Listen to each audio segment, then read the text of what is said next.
All right, so this is my goodest boy. As he is playing with his toy, I'm going to tell you about common skin issues, and these are all common skin issues of that Huskies might deal with. Um, and I'm speaking out of my own experience here. He's a really good boy, but he's not a very easy dog to deal with because I had a lot of trouble with him, uh, you know, dealing with all kinds of skin issues. All right, so I'm gonna go back to when he was a pup.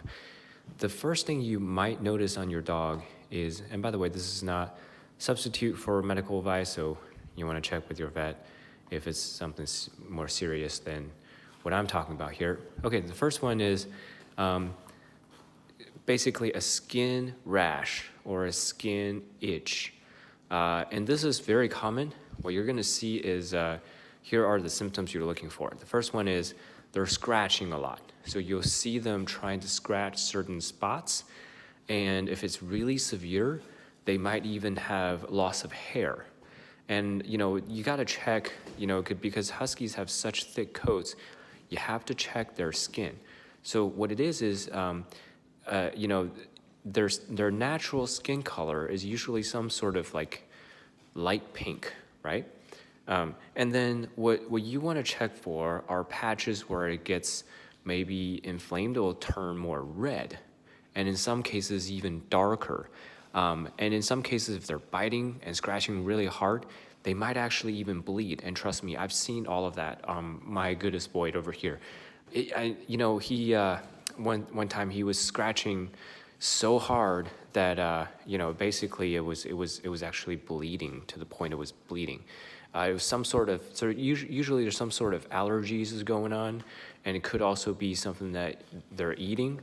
So in my case, that's several things I tried. First is I tried feeding him different diet.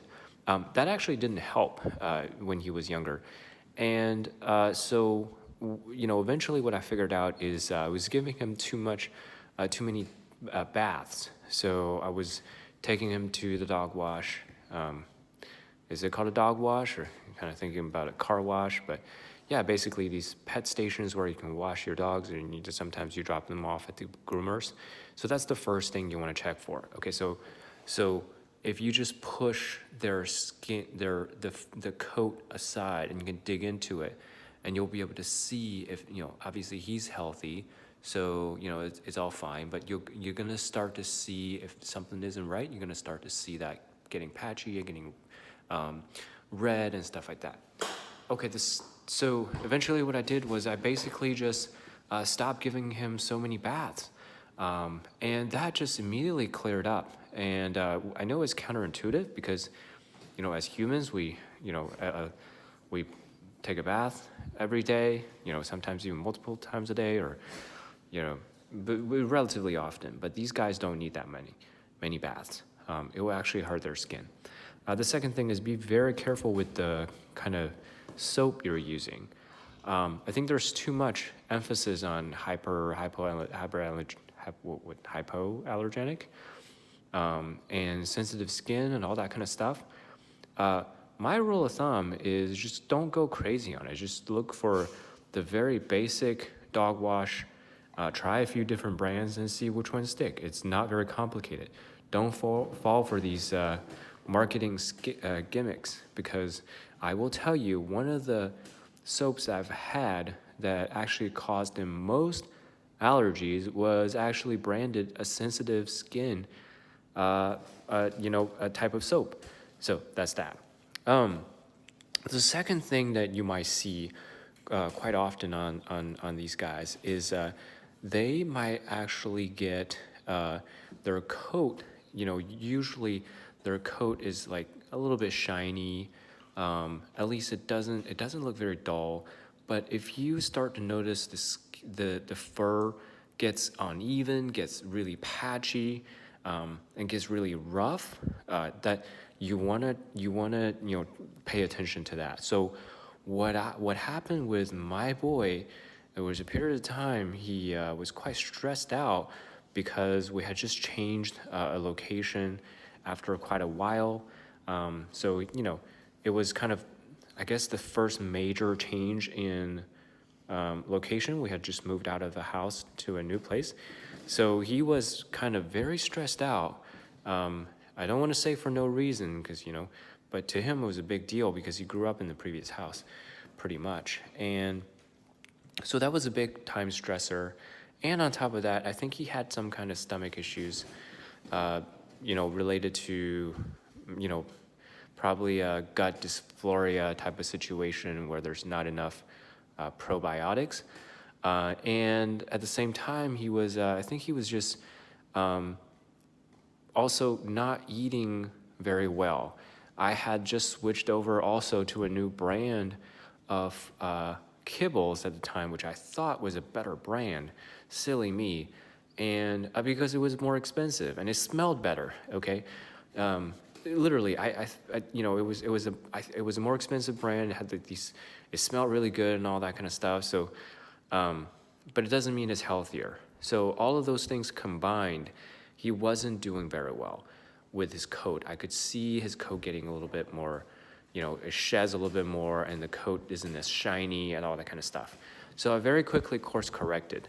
What I did was I basically changed his diet back to the original, and I reassured him how that this is our new home, and we live here now, and I'm always going to come home. And over a period of time, he basically adjusted to a new place, and at the same time also changed it back to the diet. So that's the second thing you want to watch out for. You will know what I'm talking about. If you're a dog owner, maybe comment in the comment section to share your wisdom. It's really hard to describe, but you will know that what I'm talking about when you see the coat change for the worse. So you want to pay attention to that. Don't just brush it up and that's it. The next thing is, this is very common for senior dogs, is you start to see these, I'm gonna show you. Actually, he's got one on his muzzle. See that red, pink dot right there? Okay, so he's not cooperating. All right, so basically that is a skin tag. So they'll get a lot of these skin tags. He wants to play with me. Excuse me, guys. Okay, I know, I want to play with you too. So they get these skin tags, and as they age, that's one of the things that I want you to pay attention to, because they will get, it depends on the genetics, I think, with dogs. At least that was one of the things I was told. And, ooh, don't fall off there. My boy, sit. No, good boy. Okay, so he's shaking my hand. So the skin tags are another thing that's very common. So he did not have any skin tags as far as I could tell up until maybe when he turned about 7 years old. 7 and a half maybe, when I started to notice a lot of them pop up right away. And nothing had quite changed during that period of time. It was mostly just him getting older. And I went to the vet, and the vet basically told me, yeah, that's normal. You want to pay attention to it. They actually looked at it and told me nothing to worry about it, but just pay attention to how big they are and how fast they're growing, right? I would definitely get them checked out, because there could be some certain types of growths that might look like a skin tag, but it's actually something more serious. So if it is a skin tag, at least my vets all just told me, hey, nothing to worry about, just watch them. But in my case, I actually noticed that there are things that you can do. The things that worked for me was more anti-inflammatory diet. So the kibbles, no matter how good they are, I haven't been able, because he's a very picky eater.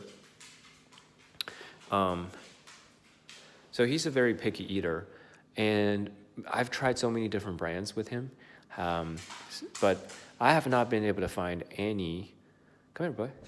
I haven't been able to find any brand that is not inflammatory. So what worked for me is basically feeding him more of an anti-inflammatory diet. So that means, for salmon is really good, especially wild caught. And I know that, it's going to be expensive. Yes, it is, but you can actually get skin-on salmon, at least here in the United States, and I'm seeing a lot of them in the frozen section. They're quite inexpensive.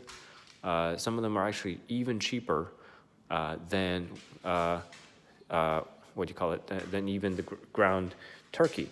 I know it's crazy, but that's one of the things. The other thing is just regular fresh meat, like ground turkey, is one of the things I like to feed him. And also chicken. He really likes chicken. Be careful with chicken though. Some huskies have allergies, and they can lead to diarrhea. So that's that's the other thing I notice is when you feed them a anti-inflammatory diet, the skin tags started to shrink. At least in my case, it was very obvious. In fact, I switched back and forth because I went back to kibbles. I was told by the doctor that I need to go back to the kibbles for his teeth, at least somewhat. So I mixed. So I went, maybe 50% kibbles and 50% other stuff. And I noticed skin tags started to come back and be a little bit more inflamed. So I actually started to go back to home-cooked meals a little bit more. In my case, I need to balance it out because he is a senior dog, so I need to be a little bit more careful with nutrition and also be careful with the teeth. The kibbles are able to clean teeth better. So just make sure that you are aware of the downsides of home-cooked meals. All right, so the other common thing is, it's hard for me to show you, but sometimes you'll see them, and he has that. It's kind of like it's almost like a cyst. It's like a bump, So at first I thought it was some kind of pus or something. It turns out it's just kind of a normal, very normal thing. It is benign. Got it tested and everything, and it's also quite normal. And I was just told to watch it, just like the skin tags. He didn't get any more. In fact, I think one of them, at least the one on his chest, actually shrank over time, coinciding with the period of time I'm giving him more home-cooked meals and more anti-inflammatory diet.